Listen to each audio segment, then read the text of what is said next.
Hello, everyone, and welcome to EnglishPod. My name is Marco. My name is Catherine, and you've probably heard us talking a little bit about small talk the past few weeks. We have another episode about small talk, and we're going to teach you some things that you can say to people when you haven't seen them or maybe even met them before. That's right. Today we're going to talk to a stranger. So we're going to talk very briefly about some casual topic.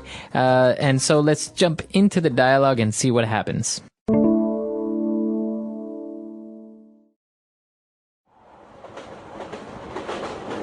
Excuse me, is this seat taken? No, please, feel free. Thanks a lot. Do you work in Shanghai? Yes, I do. How about you? No, I'm a tourist. This place is amazing. It's much bigger than I imagined and much more exciting. There's so much to see here. You can say that again.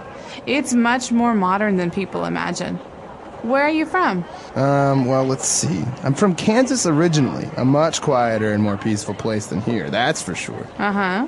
But I'm living in Paris right now. Oh, Paris. Wonderful. I'd love to visit sometime. All right, we're back. So now we're going to take a look at a lot of phrases on this occasion. So let's go for Fluency Builder Part 1. Fluency Builder. All right, so the first phrase we have is a very common phrase if you're in a train or on a bus. You hear the phrase, is this seat taken?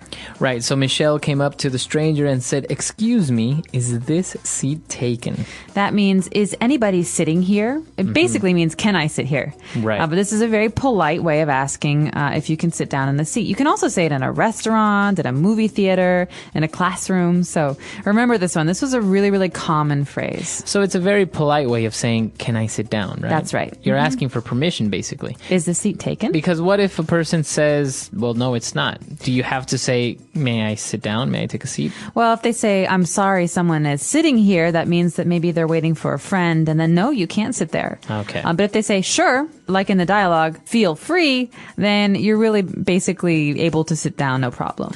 Right. So the stranger answers by saying, no, please feel free. So he says, no, the seat is not taken. Please feel free. What does he mean by this? Okay, feel free is a very unusual phrase in English, but one that you're going to hear a lot. It basically means do what you want to do. Okay. Okay, so if I want to sit down, I say, is this seat taken? If you say feel free, Marco, that means feel free to sit down. Okay, so we can complete the sentence by saying, no, please feel free to sit down, but it's kind of stating the obvious. You're saying basically feel free to do what you want. That's right, but you could use it in other ways. For example, hey, Marco, are you using this pen right here? No, feel free. That means feel free to use my pen. Okay, very good. And so then they started talking about what they do, where they work. And Michelle said, yes, I work in Shanghai. How about you? Oh, how about you? Now, this is a really important construction. This is a really important phrase in English, and I think a lot of people make mistakes with this. So how about you means, do you work in Shanghai? I just said I work in Shanghai, but how about you? Do you? Right, exactly. So that's saying, and you, do you work here? Or, and you, what do you do? How about you?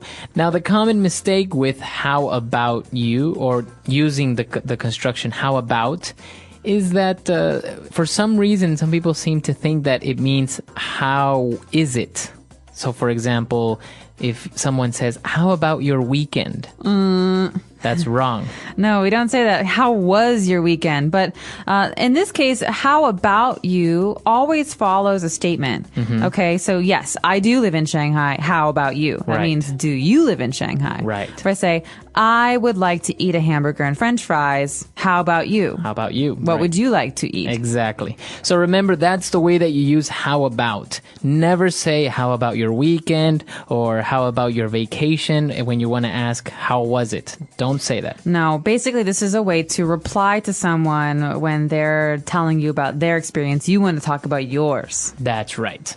Okay, so let's take a break. Let's review everything and we'll be back with Fluency Builder Part 2.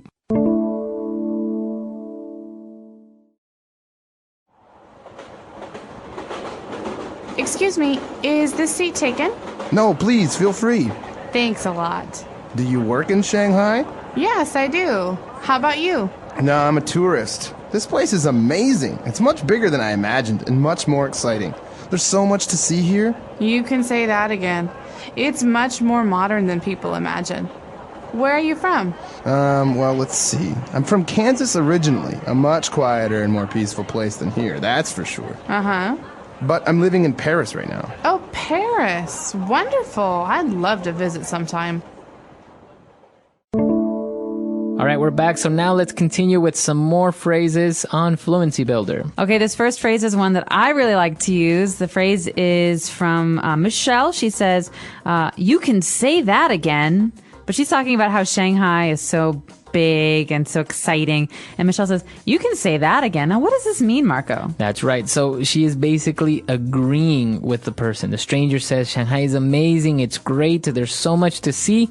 Michelle says, you can say that again. It's saying, I agree with you. You are so right. I really agree. All right, so this is very emphatic. That means that it's really, it's more than just I agree. It's I really, really agree. The person really feels something about this, feels passionately about it. That's right. So if you go to the movies and you say, oh, that movie was terrible, you can say, you can say that again. Exactly. That means, oh, I agree. It was really bad. That's right. Now, when Michelle asked the stranger where he was from, he says, I'm from Kansas originally. Okay, what's originally? I'm original? No. I'm from Kansas originally means maybe I don't live in Kansas now, but that's where I come from. Origin, originally. That means, at the beginning. Right. So just remember, Kansas, by the way, is one of the states in the United States. And so he's saying he's from Kansas, but now he lives in Paris. So that's why you say, I'm originally from Kansas, but I live in Paris. All right, so Marco, you live here in Shanghai, but where do you come from originally? Originally, I'm from Ecuador. All right. And I'm originally from Chicago, but I currently live in China. That's right. Okay, so as he was talking about Kansas, he also said that, well, it's obviously a lot quieter and more peaceful. And then he ends his statement by saying, that's for sure.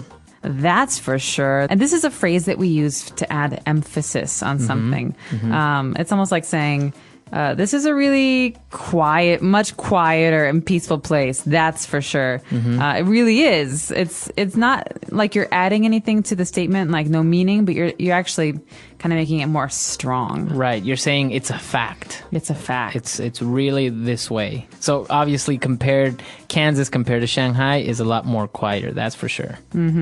Or I could say that in Chicago in the winter, it's a lot colder than Shanghai. That's for sure. Right. So again, you're emphasizing on your statement, telling everyone that it's very, very much like this. This is how it really is. Okay. So that's all the phrases we have for you. Why don't we listen to our dialogue one last time?